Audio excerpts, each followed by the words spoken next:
This right here is the most underestimated and underrecognized piece when it comes to preventing passing your anxiety or other undesirable traits onto your kids. Maybe you think that you do a really good job of hiding your anxiety from your kids.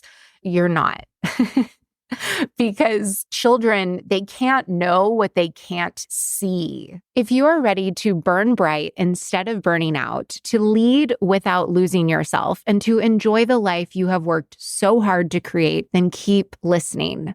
I'm your host, America's leader on rewiring perfectionism, CLG, and this is Perfectionism Rewired, the podcast. Welcome to Perfectionism Rewired. Today, we are talking about how to prevent passing anxiety onto your kids. This episode is going to give you signs you're programming your kids for anxiety, why therapy or whatever else you have tried hasn't been working, and what actually works for busy, perfectionistic high achievers who want a physiology of excellence. When you have a physiology of excellence, you are resilient, you are able to be present, you don't have to control everything around you anymore because you can be disappointed, you can fail in public, you can tell someone no that you normally would totally people please. You can not prepare for something and still feel very confident going into it. That's what a physiology of excellence is. And it's not something where you fake it till you make it. It's something that you are able to program within yourself on the inside using the inner technology that is known as fascia. I'm going to give you a quick primer on fascia just for this episode. There is a link in the show notes to an episode that gives you an introduction on what fascia is, where it lives in your body, and why it matters. So cue it up to listen, add it to listen to next. So fascia is the foundation of who you are. It used to be something that scientists discarded as oh, it's just something that's there. And now they're looking at it and they're realizing, oh, this is everything. As babies in the womb, we actually start out as fascia, and all of our organs and systems develop from there. Why we care about fascia in regards to passing your anxiety is that fascia facilitates all communications between every single part inside of us. Fascia is our internet. It's the Wi-Fi of our insides. And communication in the fascia is 15 times faster than in the nervous system. And your brain is part of your nervous system. So nervous system, it communicates via message in a bottle, where fascia is fiber, top of the line Wi-Fi. Another really cool thing about fascia, especially if you're a parent, is that it gives us the ability to move quickly and efficiently in a way that muscles alone cannot achieve. When you hear those news stories about superhuman strength, like a mother that was able to lift her car to save her children underneath, that is brought to you by fascia. The more healthy our fascia is, the more we are able to feel, and the more that we are able to truly be embodied and present, both as a perfectionist and as a parent. What skin is to touch, fascia is to feeling. I'm not just talking about feeling like if your stomach is nauseous, but emotions and feeling. Fascia impacts our emotional intelligence and our emotional resilience. Now, how this looks for you, ways that you are unintentionally programming your kids for anxiety. An example is, let's say that you just got out of an interaction with a real jerk face. It was a meeting at work. Homeboy was condescending, belittling, and a total misogynist. And you fought the urge in this meeting to throw your laptop at his face, okay? Most of the time, when a situation like that is over, when the stressor leaves us or we leave the stressor, we go on living our life. In this scenario, I'm guessing that you're probably racing into your next meeting and you probably don't even have time to pee. Here's how this directly impacts passing anxiety to your kids. During these times of stress, like the meeting with the jerk face, your fascia stores a holographic image of your physiology. It's like taking a Polaroid of how your shoulders are positioned, your clenched jaw, how shallow your breathing is. Maybe you're getting tight in your chest. It is a holographic image of you, complete with all of the fury, the guilt, the resentment, and the worry that you are feeling. Why is this? Because fascia is recording every experience you have from the moment that we are in the womb till we breathe our last breath. Whatever you push down, hold in, or sweep under the rug, it goes into your emotional storage unit, which is fascia. When this happens, it creates obstructions in your internet. Your fascia actually shrinks. It becomes hard and inflexible, and you get dead zones in your internal Wi-Fi. Like the Wi-Fi signal can't reach there. Parts of you actually go offline. And the communication network powering your entire person becomes compromised.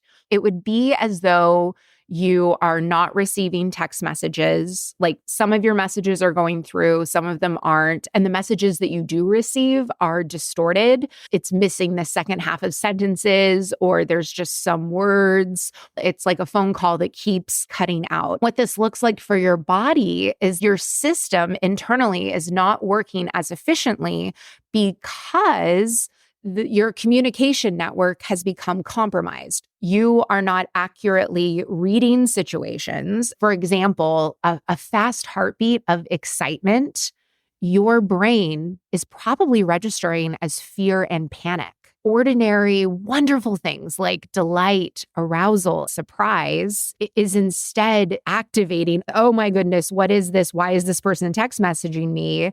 And it's why a lot of times your reactions to situations, the littlest thing will set you off. You will have a level 13 reaction to like a level 0.5 situation. A way that perfectionists tend to get around this is that we just try to control everything. We're like, well, if I'm in control of everything, then I can make sure that I avoid feeling a certain way, or we try and make everything perfect. But the downside of that is if you're not moving and metabolizing those emotions, like the rage that you felt during that meeting with the jerk face, if you're not metabolizing that, you'll literally carry that with you for the rest of your life.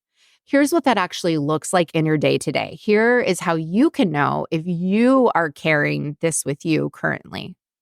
You are stuck in this over anxious, scattered, everything feels urgent. And a lot of times clients will tell me they feel like a raw nerve. You're thinking, what am I saying next? Are they looking at me weird? It is this very active, buzzing state where you're like, I'm doing this, and then I'm doing this, and then I have another cup of coffee, and then I got to do this, and then I got to do this, and there's not enough time. There is not enough time in the day. And I got to get to the kids' school. I got to take the baby to the doctor. I should really sit down and do that 5-minute thing. I really need to pee, but no, I don't have time for that because we're late for swim lessons. And it's just this frenetic moving machine. There's not a lot of presence there. And you can feel like you're always on the brink. You're like, I'm on the edge.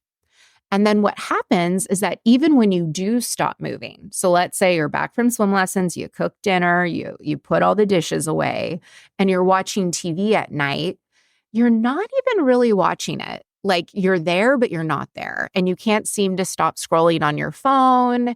Like you're not shopping for anything in particular. You're not really communicating with anyone. You're just scrolling. Maybe you're also drinking wine, but you're not savoring it. You're just wanting to dull what you're feeling inside. And these patterns in your physiology, your kids pick up on. Maybe you think that you do a really good job of like hiding your anxiety from your kids. You're not. Because children, they can't know what they can't see. What they see are your actions and your physiology. And it's also why you have probably inherited some stress patterns from your own conditioning, your own upbringing. This is where epigenetics comes into play. And that's actually why Diana, a perfectionism optimized client, came to me. She noticed that her 4 kids were really anxious and that they were taking on her mannerisms and thinking patterns, like the ones she did not want to pass on, like a family heirloom. And in Diana's words, she said that therapy made me aware, but it's not fixing the problem. I'm still just as anxious, which has been my constant issue because it's like, oh, I'm really, really aware, and this awareness is fixing nothing.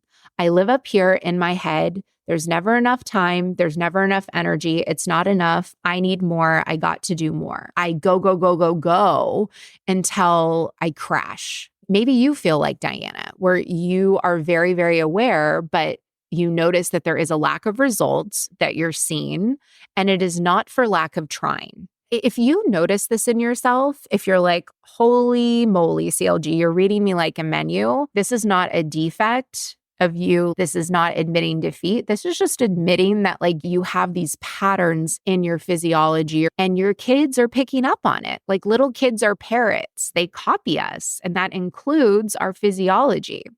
Like if you're sitting in traffic and you're like squeezing your arms and you're like, oh, I'm so frustrated. You're grinding your jaw and you're clenching your pelvic floor. If you don't metabolize that stress, if you don't flush it out, then that stressy pattern gets on a loop. You get in that pattern every time you experience traffic. That's what leads to your children unconsciously picking up that pattern. Because fascial networks, they talk to each other, they calibrate to each other. And you as the adult, your children's calibrate to yours. And in fact, there have been scientific studies that show that this happens even in utero. There is a change in fascia from babies that were born to pregnant women with an ice storm where they experienced major stress. There is a change in the way that babies develop when your fascia is very tight and constricted when the baby is in the womb. Now that we know, okay, I get it. I can tell whether or not I'm carrying this around with me. I have some dead zones in my internet, and oh my goodness, now it makes total sense. I really want to work on this. Now you're probably wondering how CLG, how you prevent passing on your anxiety, ruminating, overthinking, people pleasing, etc. to your kids is you learn how to effectively metabolize your stress in the moment. It's not like, okay, we need to go spend 20 minutes in an infrared sauna. You have a daily hygiene practice that gives you tools that are usable within your daily life that allows perfectionists like Diana to keep going with their life. It allows parents that are perfectionists and have a lot of interests and are involved in their community to keep moving through their life without feeling like you have to shut everything down and to go through this big emotional experience. Like you don't have to eat, pray, love this. What is so cool about fascia is that when you start to get those emotions that have been stuck inside your body for so long, the flow of your body is actually restored. It's why you look younger, because the energy is flowing again. Those aspects of yourself that were offline are now online. When you do this work, you are going to be shocked at how much lighter you feel and how much energy you free up for the things that you care most about. I have a patented framework for you to do this called E.P.I.C skills so that you no longer have to internalize all of these emotions. You gain tools to metabolize your emotions in a super efficient, healthy way. I created this because I know what it feels like to talk something to death, but not feel like you're getting anywhere, where you are still fighting against yourself and that like your inner critic, it just won't shut up. And perfectionism optimized ends that cycle permanently so that you are able to prevent passing on your anxiety to your kids. I mean, who doesn't want that? If that's you, go to CourtneyLoveGavin.com/optimize. In the next episode, we are going to get into feeling clenchy, specifically the pelvic floor's connection to perfectionism. And by the way, every human has a pelvic floor. Listen up. Taking charge of your perfectionism is so much easier than you have been led to believe. Whether you want to stop playing out worst case scenarios in your head or be joyfully present, ambitious again, You don't need more rigid rules, guesswork, or hard work in perfectionism recovery. You need a framework that helps you understand and, most importantly, rewire your perfectionistic habits from the inside out. It starts inside of Perfectionism Optimized. Besides the obvious mental health and wellness benefits, rewiring your perfectionism is the fastest way to figure out what's really underneath your perfectionistic patterns. This radically different, proven, proprietary approach helps you succeed by dropping the contempt and judgment that blocks change. Discover how to trust yourself, take control of your world, and feel truly empowered to own your perfectionism instead of being owned by it. Head on over to CourtneyLoveGavin.com and start your transformation today.